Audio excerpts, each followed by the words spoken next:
ഏതൊക്കെ രീതിയിൽ fried rice ഉണ്ടായാലും നമ്മുടെ വീട്ടിൽ നമ്മുടെ അമ്മമാരുണ്ടാക്കുന്ന ഫ്രൈഡ് റൈസ് എന്ന് പറയുന്നത് ടോട്ടലി ഡിഫറെൻ്റ് ആയിരിക്കും. ആ ഒരു ഫ്രൈഡ് റൈസിൽ ഹോൾ സ്പൈസസ്, മല്ലിയില, പുതിന ഇല എല്ലാം ഉണ്ടാവും. അപ്പോൾ എൻ്റെ മമ്മിയുടെ ഒരു സ്പെഷ്യൽ സിഗ്നേച്ചർ ഫ്രൈഡ് റൈസിൻ്റെ റെസിപ്പി ആയിട്ടാണ് ഇന്ന് വന്നേക്കുന്നത്.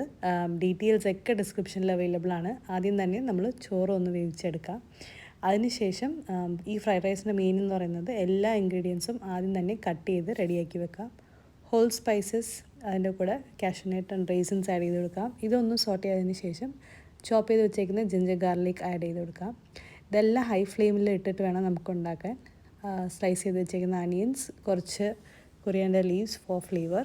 അതിനുശേഷം നമ്മൾ ചോപ്പ് ചെയ്ത് വെച്ചേക്കുന്ന വെജിറ്റബിൾസ്, അതായത് ഞാനിവിടെ എടുത്തേക്കുന്നത് ക്യാരറ്റ്, ക്യാപ്സിക്കം, ബീൻസ്, ഇതൊക്കെ ആദ്യം തന്നെ ഇട്ടിട്ടൊന്ന് സോട്ട് ചെയ്യാം. ഇതൊന്ന് വാടി വന്നതിന് ശേഷം നമ്മൾ ക്യാബേജ് ആഡ് ചെയ്ത് കൊടുക്കാം. കുറച്ച് ഉപ്പും കൂടി ഇട്ടിട്ട് ഒന്ന് ഹൈ ഫ്ലെയിമിൽ കുക്ക് ചെയ്യാം. ഈ ഒരു ഫ്രൈഡ് റൈസിൻ്റെ മെയിൻ എന്ന് പറയുന്നത് തേങ്ങാപ്പാൽ. ഇവിടെ ഞാൻ 1/2 കപ്പ് തേങ്ങാപ്പാലാണ് എടുത്തേക്കുന്നത്. ഇതൊന്ന് ആഡ് ചെയ്തിട്ട് ഒരു തിള വന്നതിന് ശേഷം നമുക്ക് കുക്ക് ചെയ്ത് വെച്ചേക്കുന്ന long grain basmati rice add ചെയ്ത് കൊടുക്കാം.